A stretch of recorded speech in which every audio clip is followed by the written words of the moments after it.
وَيَسْتَفْتُونَكَ فِي النِّسَاءِ، اور یہ پوچھتے آپ سے عورتوں کے بارے میں، کیونکہ عورتیں بھی بنات کے حال میں بیٹھی ہے. سینکڑوں عورتیں تفسیر کے لیے سویرے پہنچ دیے. قُلِ اللَّهُ يُفْتِيكُمْ فِيهِنَّ، آپ فرمائیے اللہ فتویٰ دیتا ہے تم کو ان کے بارے میں. پہلا مفتی اللہ تعالیٰ ہے، دوسرے مفتی پیغمبر ہے، اور تیسرے چوتھے تو بہت ہے. آج کل تو ہر ٹکے کے 15 مفتی، مفتی فلاں مفتی فلاں مفتی فلاں مفتی فلاں مفتی والمفتی. شلوار باندھنے کا طریقہ نہیں آتا مفتی بنتا ہے. ایسا بربن ٹھوکر. ایک سے میں نے پوچھا آپ کو آج کل مفتی لکھتے ہیں، اگر کسی نے کوئی مسئلہ پوچھا کیا کرو گے، تو کہنے لگا آپ کی دعا کی برکت سے آج تک کسی نے نہیں پوچھا. بڑا خوش تھا وہ. ہاں یہ چیز ذرا تو مفتی ہے.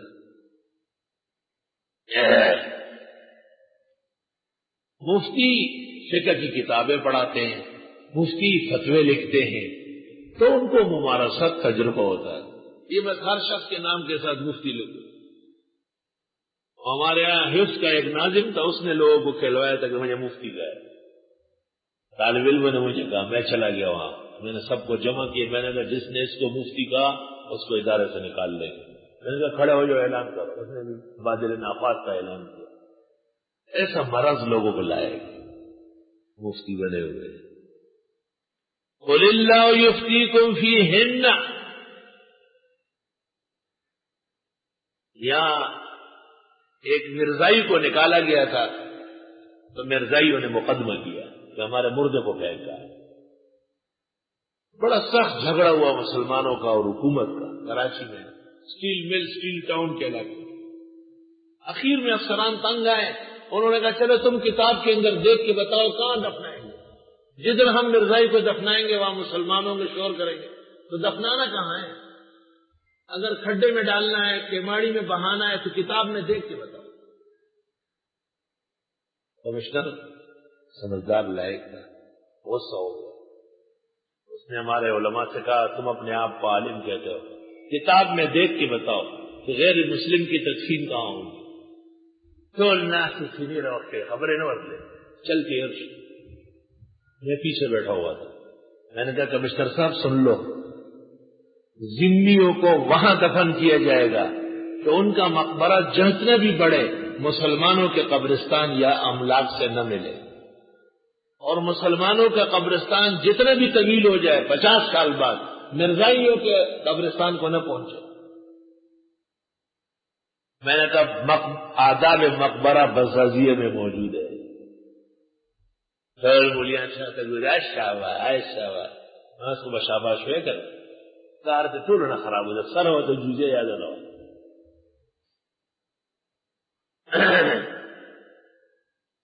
مجھ جیسے مفتی ان کو دنیا میں نہیں مل سکتا، اللہ کے فضل سے.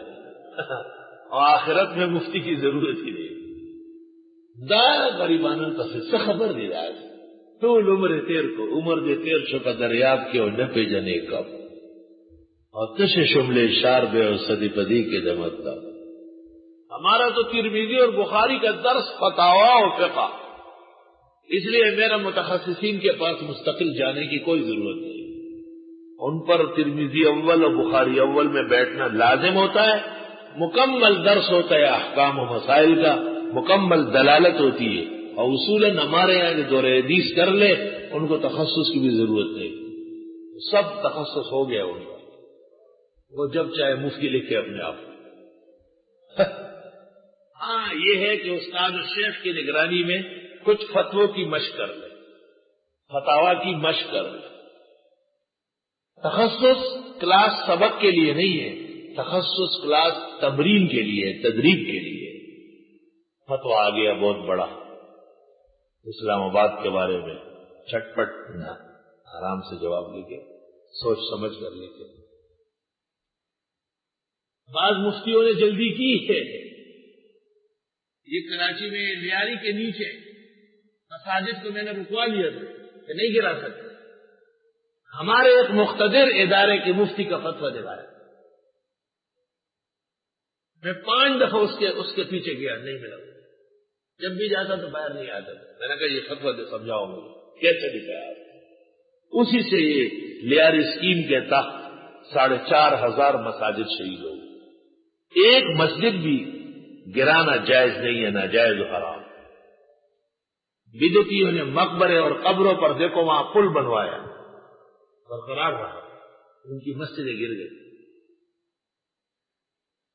میں کہتا ہوں مفتی ہو تو مجھ جیسے ہو، ڈنکے کی چوٹ فتویٰ، الحمدللہ۔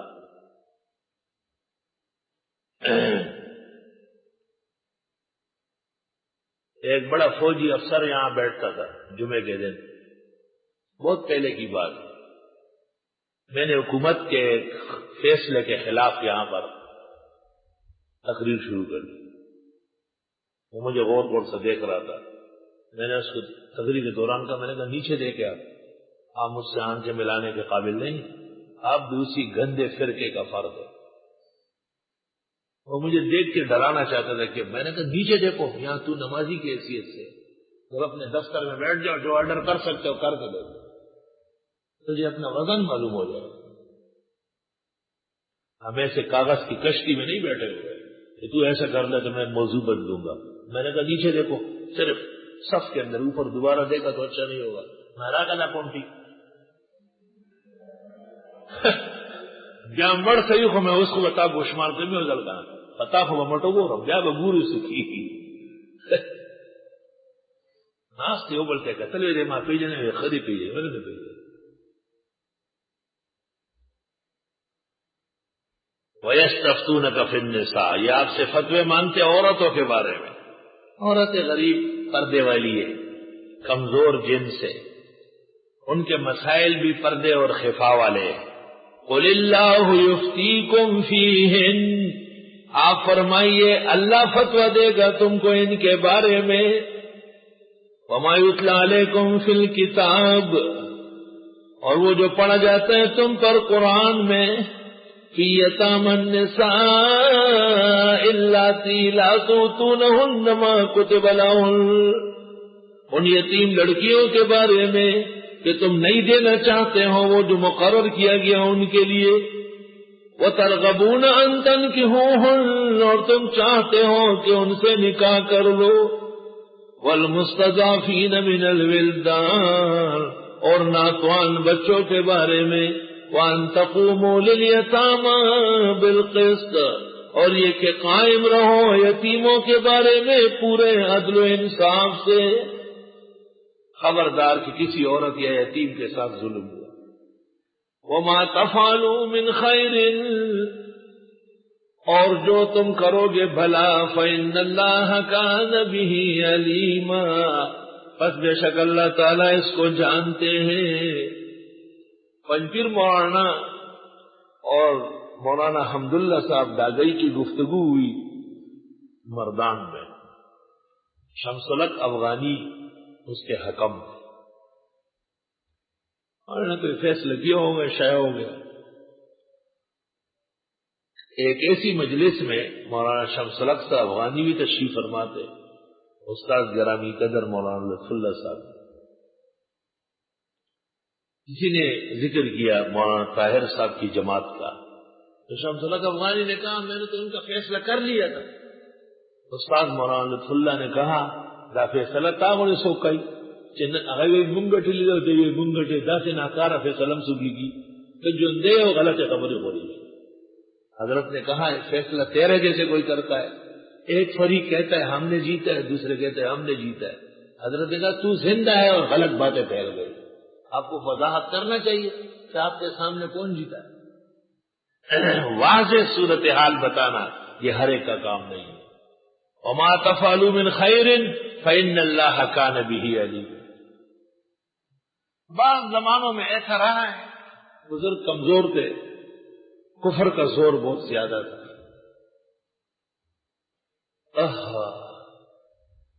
عبد الرحمن ابن الجوزی کو حکم بنایا، اور بہت بڑے عالم عبد الرحمن ابن الجوزی، 87 کے قریب تو قرآن پر کتابیں لکھی، 87 اور وہ عطیہ تفاصیل رہی قرآن مجید۔ عبد الرحمن ابن الجوزی 1200 کتابیں ان کی مجھے یاد ہیں، میرے علم میں ان کی 1200 کتابیں ہیں، بعض بزرگوں سے سنا ہے کہ نہیں اس سے زیادہ تعداد ہے۔ مناظرہ اس بات پر تھا کہ عائشہ افضل ہے یا فاطمہ افضل ہے۔ اہل سنت اس پر زور دے رہے تھے کہ عائشہ صدیقہ افضل ہے، اور حافظ صغیر فاطمہ کو افضل کہتے ہیں، حضرت کی بیٹی صاحبزادی کو۔ یہ دونوں اپنی اپنی جگہ صحیح ہے، لیکن بگاڑ پیدا ہوا اور مناظرے کی شکل بن گئی۔ مناظرہ عبد الرحمن ابن الجوزی کو فریقین نے لکھ کے دے دیے کہ جو آپ کہیں گے ہم مانیں گے۔ عبد الرحمن ابن الجوزی نے کہا کہ میری 2 شرطیں، ایک شرط یہ ہے کہ میں فیصلہ سناؤں گا، تشریح نہیں کروں گا، اگر کوئی سمجھا تو سمجھا، شمس الحق سے فیصلہ ہوئی، اور اگر کوئی نہیں سمجھے تو نہ سمجھے، مجھ سے کوئی پوچھے گا نہیں کہ یہ آپ نے کیا فیصلہ کیا۔ بادشاہ کمانڈر ان چیف سب موجود تھے، کہا ٹھیک ہے، منظور ہے۔ دوسری شرط یہ کہ میں فیصلہ سناؤں گا، اس کے فوراً بعد میں گھر جاؤں گا، مجھے روکے نہیں کوئی، میں ازدحام میں نہیں رہوں گا، مناظرہ ختم ہوتے ہی میں فیصلہ سناؤں گا، اور پھر فوجی پروٹوکول کے ساتھ مجھے راستہ دے۔ مناظرہ شروع ہوا، بغداد کے مرکز میں مناظرہ شروع ہوا۔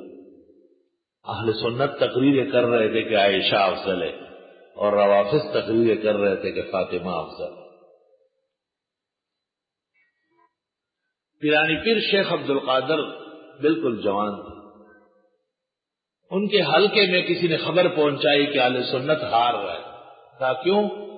کہا اس طرف بادشاہ بھی آ کے بیٹھ گیا، شیعہ ہے، کمانڈر ان چیف بھی رافضی ہے، تمام بڑے بڑے وزراء سب رافضی، اور اہل سنت تو خوار بلگا اپنے اسٹیج پر چند مولویوں کے ساتھ بیٹھے ہیں۔ تو عطابکی نے النجوم میں لکھا ہے، پیرانی پیر نے جب یہ سنا رنگ سرخ ہو گیا اس سے، اچھا، اور روانہ ہو گیا، چادر کندھے پہ ڈالی، وقامہ، اور سیدھا اہل سنت کے اسٹیج پہ چڑھ گیا۔ ابو بکر عطابکی اس کے آگے لکھتے ہیں، فلما نظرہ ملک تغیر لونہ، جب بادشاہ کی نظر پیرانی پیر پر پڑ گئی تو بادشاہ کا رنگ بدل گیا، ڈر گیا، خیر نہیں ہے بات۔ پیرانی پیر جا کے مناظرین کے پیچھے آرام سے بیٹھ گئے، اپنے ذکر و اذکار میں مشغول، چپ چاپ۔ لیکن حضرت شیخ کی آمد سے اہل سنت کی ہمت بڑھ گئی، اور مناظر کی آواز بڑی ہو گئی، اور اس کے کہنے میں گن گرج پیدا ہوا، اور بھولی بسری باتیں اس کو یاد آنے لگی۔ ایک قسم کا مناظرے نے نیا رنگ اختیار کیا۔ دوسری طرف کمانڈر ان چیف، وزراء، ملک سب سٹیج پر ہے، اور ادھر اللہ کا ایک نیک موحد بندہ اپنی کرامات و جلالت کے ساتھ سٹیج پر آ گیا۔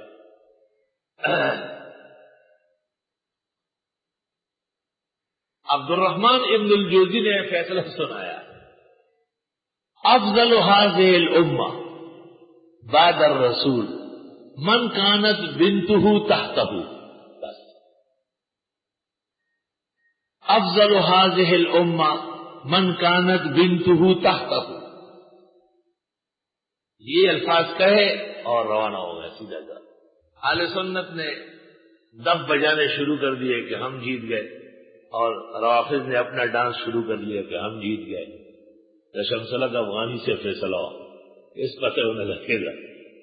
جب 3 دن گزر گئے، کمانڈر ان چیف بادشاہ کو ساتھ کر کے حضرت شیخ کے پاس گیا، پیرانی پیر کے پاس۔ ابن الجوزی نے تو شرط لگائی، ہم پوچھ نہیں سکتے، آپ بتائیں۔ انہوں نے کہا ہم تو کہتے ہیں کہ شیعوں کو نحو نہیں آتی۔ وہ کہتے افضل هذه الامہ من کانت بنتہ تحتہ، اس امت کا افضل پیغمبر کے بعد وہ شخص ہے جس کی بیٹی پیغمبر کے پاس ہے۔ حضرت عائشہ ہوئی نا افضل، ابو بکر کی بیٹی پیغمبر، انہوں نے الٹا سمجھا تھا کہ جس کی بیٹی تو وہ تو حضرت کی بیٹی ہو گئی علی کے نکاح میں. عبارت اصل انہوں نے ایسی بنائی جو زبانین تھی، لیکن اصل یہ ہے کہ من کانت بنتہ تحتہ وَإِنِ امْرَأَةٌ خَافَتْ مِنْ بَعْلِهَا نُشُوزًا أَوْ إِعْرَاضًا. اصل میں اس وقت حالات ایسے تھے بغداد میں کہ اگر واضح شکست ایک فریق کی ہو جاتی تو قتل و غارت گری فوراً شروع ہو جاتی.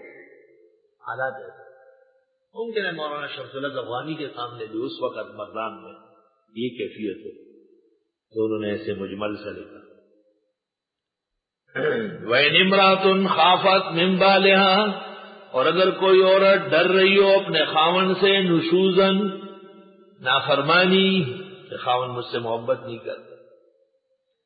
نشوز کا معنی کیا ہے ان یتجافا عنہا کہ خاوند بیوی سے دور دور رہنے لگے. او اعراضن یا منہ موڑے.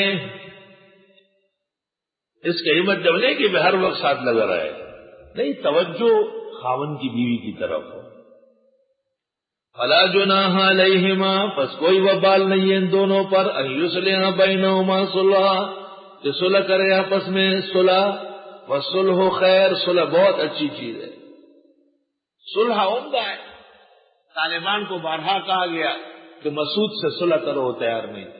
میں خود کابل میں، مسعود کا ٹیلی فون آیا کہ آپ کے ہاتھ پر بہت سارے علماء اور بھی تھے، ہم تسلیم ہو رہے ہیں لیکن ہمیں سزا نہ دے، لیکن طالبان نے منظور نہیں کیا. صلح ہو جاتی تو امریکہ کو افغانستان آنے کا موقع نہ ملتا. مسعود قتل ہوا، اس کا خون طالبان کو مہنگا پڑ گیا، پورا ملک میں انارکی پھیل گئی، اور وہ تکلیف جو بڑی ہے تو آج تک بڑھ رہی ہے. اللہ تعالیٰ اپنے فضل و احسان سے اسلامی اقتدار کے لیے فضا سازگار بنائے. والصلح خیر، صلح بہت عمدہ ہے. وأحضرت الأنفس الشح، اور موجود کیا گیا ہر انسان کو حرص، لالچ. وأحضرت الأنفس الشح، ہر انسان کی طبیعت میں قدر لالچ ہے. دیکھو کسی بڑے آدمی سے آپ ملے اور کوئی تحفہ لے کے جائے، اس کے ملنے میں نرمی ہوگی. وأحضرت الأنفس الشح. یہ بڑے بڑے موقعوں پر ہمارے آدمی سختی کرتے ہیں اور یہ کہتے ہیں یہ رشوت ہے. اور ہدایہ کتاب الصلح میں ہے وَدَفْعُ الرِّشْوَةِ لِدَفْعِ الظُّلَمِ جائز. ظلم سے بچنے کے لیے جو کچھ دیں گے آپ وہ رشوت نہیں ہوگی. آپ کو دینا جائز ہے، اس کے لیے لینا نہ جائز.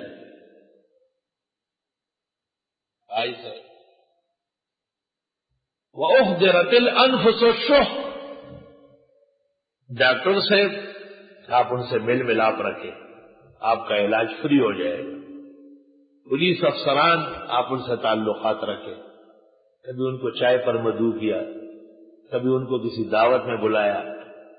آپ ایک علاقے میں رہ رہے ہیں، آسان نہیں ہے، 50 کیس روزانہ پیش آتے. وہ آپ کا ایک برانچ ہوگا، آپ کا ایک حصہ ہوگا. وَأُحْضِرَتِ الْأَنفُسُ الشُّحَّ. اور موجود ہے ہر انسان میں کچھ نہ کچھ طمع.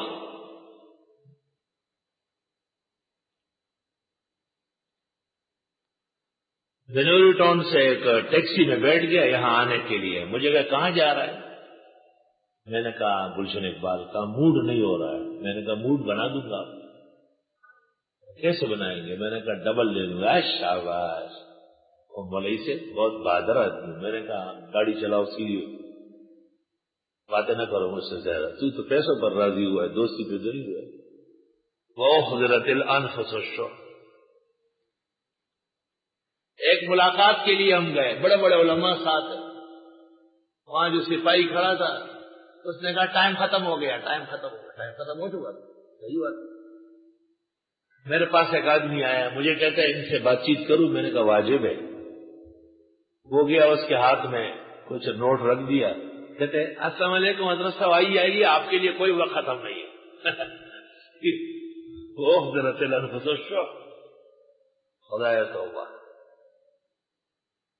غافل نہ ہو مسائل سے۔ کتاب الصلح ہدایہ، وَيَجُوزُ دَفْعُ الرِّشْوَةِ لِدَفْعِ الظُّلَمِ، ظلم سے بچنے کے لیے جو آپ دیں گے رشوت نہیں، جو اس کو رشوت سمجھے اس جیسے بے وقوف اور دین سے بے خبر کوئی نہیں ہو۔ رشوت اس کو نہیں کہتے کہ آپ اپنے حق پر خرچہ کریں، رشوت اس کو کہتے ہیں کہ دوسرے کا حق آپ لیں، یہ غلط حرام ہے۔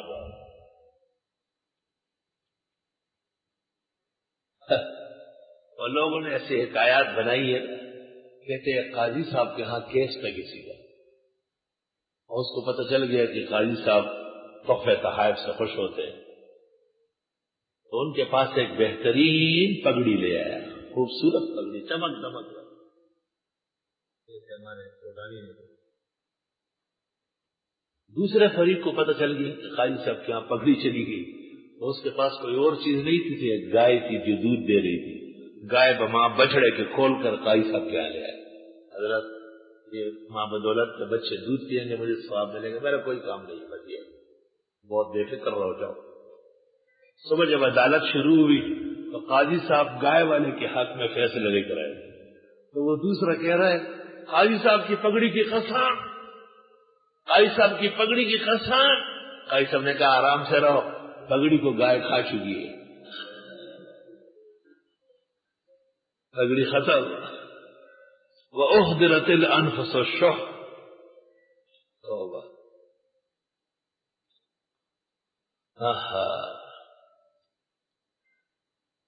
اور موجود ہے ہر مزاج کو، ہر انسان کو کچھ نہ کچھ طمع۔ میں نے اس کا جو ترجمہ کیا ہے، آئے گا زمانہ کہ تجھے یاد رکھے گا۔ وَإِن تُحْسِنُوا، اور احسان کرو اور احسن العلوم والوں کو دو، وَتَتَّقُوا، کہیں اور دینے سے بچو، فَإِنَّ اللَّهَ كَانَ بِمَا تَعْمَلُونَ خَبِيرًا، بس بے شک اللہ تمہارے اعمال سے خبردار۔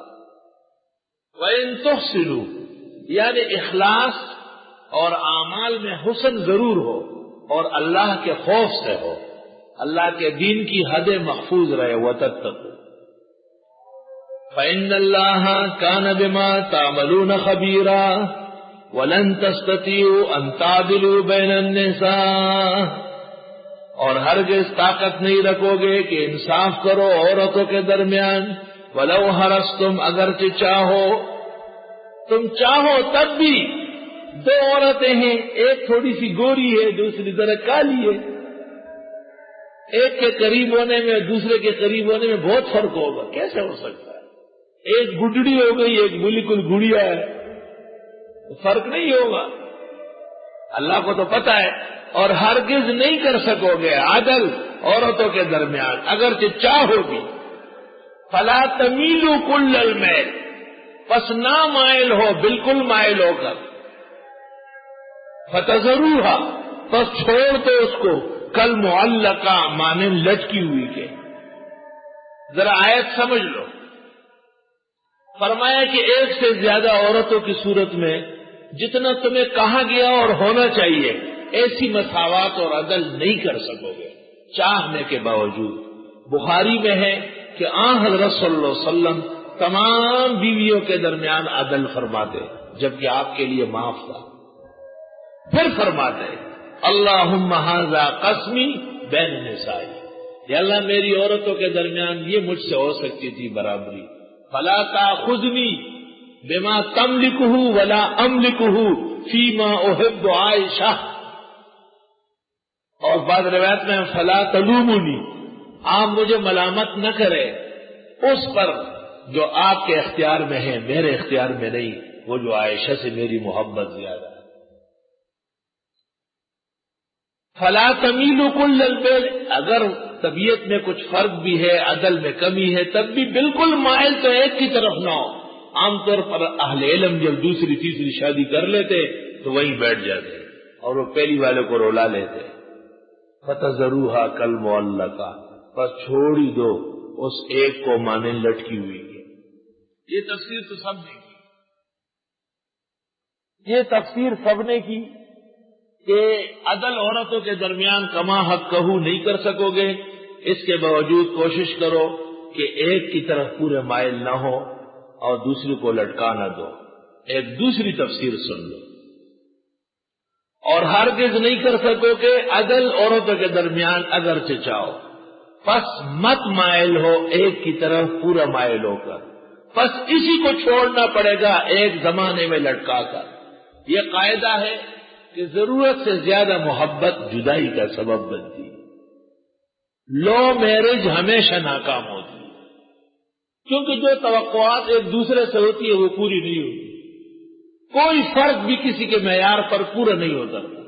آپ نے دیکھا نہیں تھوڑی دیر پہلے دفتر کے آگے غائب یہ وہ، ہم کتنے پریشان ہو گئے. پورے درس میں فرق آیا. کوئی انسان کسی کے معیار پر پورا نہیں اتر سکتا، ناممکن ہے. آپ کو گزارا کرنا پڑے گا. وَإِن تُصْلِحُوا، اور اگر تم صلح کرو، وَتَتَّقُوا، اور تقوی اختیار کرو، فَإِنَّ اللَّهَ كَانَ غَفُورًا رَحِيمًا، بس بے شک اللہ بخشنے والا رحم والا. میاں بیوی کے اصول میں تقوی کو بہت دخل ہے. اگر آدمی متقی نہ ہو تو دنیا کا بدترین اوباش ہوگا اور اس سے کئی خاندان پریشان ہو جائیں. اس لیے نکاح کے موقع پر جو خطبے پڑھتے ہیں 3 آیتیں پڑھی جاتی ہے، تینوں میں ہے اتقوا اتقوا ربکم، اللہ سے ڈرو اللہ سے ڈرو. وَإِن يَتَفَرَّقَا، اور اگر دونوں علیحدہ ہوئے، کبھی ایسا بھی ہوگا میاں بیوی میں تفریق ہو جاتی ہے. یغنی اللہ کلا من سعتہ، غنی کر دے گا اللہ ہر ایک کو اپنے خزانوں سے، اپنی کشائش سے. عورت نہ سوچے کہ مجھے کون رزق دے گا، اللہ کو سب دے دے. وکان اللہ واسعا حکیما، اے اللہ وسیع ہے، اللہ تعالی وسیع حکمتوں والے. وللہ ما فی السماوات و ما فی الارض، اور اللہ ہی کے ہیں جو کچھ آسمان و زمین میں. یہ تاکیدات ہے امور ماضیہ کے لیے اور یہ مقدمات ہے امور آتیہ کے لیے. وَلَقَدْ وَصَّيْنَا الَّذِينَ أُوتُوا الْكِتَابَ مِنْ قَبْلِكُمْ، اور ہم تاکید کر چکے ہیں ان لوگوں کو جن کو دی گئی کتاب تم سے پہلے.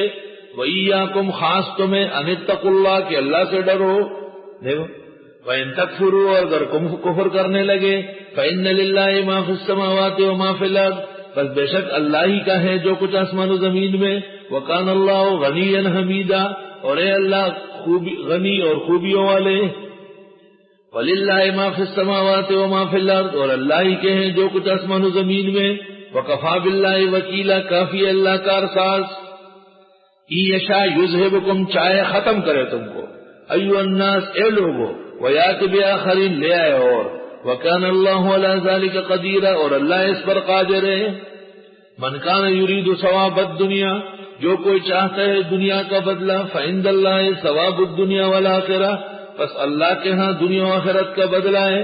وَكَانَ اللَّهُ سَمِيعًا بَصِيرًا، اور ہے اللہ سننے والا دیکھنے والا.